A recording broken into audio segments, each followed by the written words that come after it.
Hello दोस्तों, आज हम आपको बताएंगे कि फैक्ट्री में कोका कोला कैसे बनती है। दुनिया में ऐसी और कोई प्रोडक्ट नहीं है जो इतने ज्यादा लोगों तक पहुंचती हो। आप ये जानकर हैरान हो जाएंगे कि लोग एक दिन में 1 अरब 60 करोड़ बार कोका कोला की कोई भी प्रोडक्ट खरीद कर उसे पी जाते हैं। लेकिन दोस्तों, क्या आप जानते हैं कि इस अमल की शुरुआत कहां से होती है? ये होती है एक खास सीक्रेट फॉर्मूला रेसिपी से। कोक इस सीक्रेट फॉर्मूले को दुनिया भर में कायम बॉटलिंग फैक्ट्री में भेजता है। कोका कोला की पूरी दुनिया में 900 फैक्ट्रियां हैं, जिनमें पाकिस्तान में 11 काम कर रही हैं।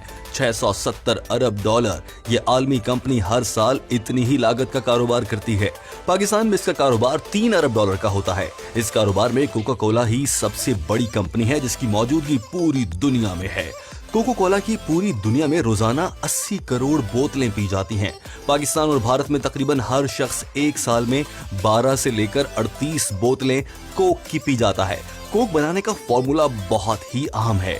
दुनिया में जितनी भी कोक की फैक्ट्रियां हैं, उन्हें सेल्स शिपिंग के जरिए यही फॉर्मूला भेजा जाता है। मगर कोक कंपनी ये कभी नहीं बताती कि ये फॉर्मूला कहां है, कैसे बनाया जाता है और किस मिकदार में कौन से अज्जा शामिल किए जाते हैं। दरअसल ये एक ऐसा राज है जो दुनिया में सबसे ज्यादा पोशीदा है। आइए दोस्तों, आपको बताते हैं कि कोका कोला फैक्ट्री में बोतलें कैसे बनती हैं। सबसे पहले पानी और शुगर को 19,000 लीटर की गुंजाइश वाले टैंक में पंप किया जाता है, ताकि एक ऐसा सिरप बनाया जा सके जो 50% से ज्यादा मीठा हो। फिर एक क्लोज्ड सिस्टम के जरिए उसमें कार्बन डाइऑक्साइड को पंप किया जाता है, जिसके बाद बारी आती है शीशे की बोतलों को बनाने की। शीशे की बोतलों को बनाने के लिए सबसे पहले 75% रेत, 15% सोडियम कार्बोनेट, 10% लाइम सोडा और कुछ रिसाइकल्ड बोतलों को मिक्स करके रॉ मटेरियल बनाया जाता है और उस मटेरियल को 1500 से 1800 डिग्री सेल्सियस पर गर्म किया जाता है। इसको तब तक गर्म किया जाता है जब तक कि पिघल कर ग्लास बनाने के लिए तैयार ना हो जाए। जैसे ही मिक्सचर तैयार होता है, वैसे ही एक ऑटोमेटिक मशीन की मदद से सांचों में गिरता चला जाता है, जहां पिघले हुए मटेरियल को बोतल की आउटलाइन शेप दी जाती है, जैसा कि आप अपनी स्क्रीन पर भी देख रहे हैं। जिसके बाद इन गर्म बोतलों को एक मशीन की मदद से ठंडा कर लिया जाता है और एक मशीन पर इन बोतलों के मुंह को रगड़कर स्मूथ यानी हमवार किया जाता है। बाद में वॉश करके फिलिंग के लिए भेज दिया जाता है। यहाँ पर एक और काम हो रहा है।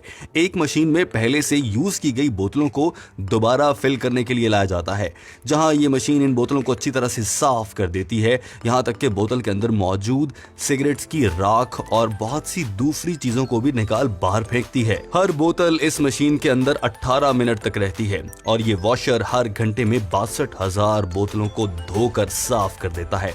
जरा इस वॉशर को देखें कि ये कैसे काम कर रहा है। अगले मरहले में बोतलों में कोका कोला भरी जाती है। ये मशीन 800 बोतलों को 1 मिनट में भर देती है। यहाँ सबसे पहले मुश्किल काम प्रेशराइज मशरूब की बोतलों को जल्द से जल्द भरने का है। अब हम इस मरहले को स्लो मोशन में देखते हैं। यहाँ 250 मिलीलीटर वाली बोतल को भरा जा रहा है। बाज़ औक़ात शीशे की बोतल फिलिंग के दौरान फट जाती है।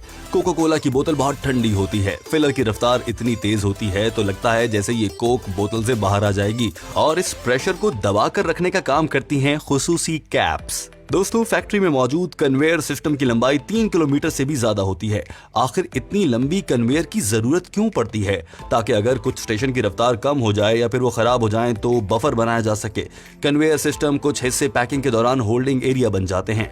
जब पैकअप का मसला हल हो जाता है तो होल्डिंग एरिया को रिलीज कर दिया जाता है और बोतलें फिर से अपना सफर शुरू कर देती हैं। बैकअप की वजह से जिस एरिया पर असर पड़ सकता है वो है लेबलर मशीन। आज सब कुछ ठीक चल रहा है, फिर एक कन्वेयर की मदद से इन बोतलों को पैकिंग के लिए भेज दिया जाता है और अब ये फैक्ट्री सबसे अजीब सफर को आगे बढ़ाती है। ये है स्पाइरल कन्वेयर। स्पाइरल बोतलों को 5.5 मीटर की ऊंचाई तक ले जाता है। एरियल कन्वीनर की वजह से फैक्ट्री में जगह की बचत हो जाती है। जब पायलट 7वीं लेयर तक पहुंच जाता है तब इसको पैक कर दिया जाता है। पैकिंग के बाद इन बोतलों को हम और आप तक पहुंचाया जाता है और कभी कभार हम इसी ठंडी बोतल को पीते हुए यूट्यूब, सोशल मीडिया, फेसबुक इस्तेमाल करते हैं और जिंदगी का मजा लेते हैं। हो सकता है कि आप भी अभी यही काम कर रहे हो। वीडियो देखने का बहुत शुक्रिया। बताइए आपको ये मालूमात कैसी लगी।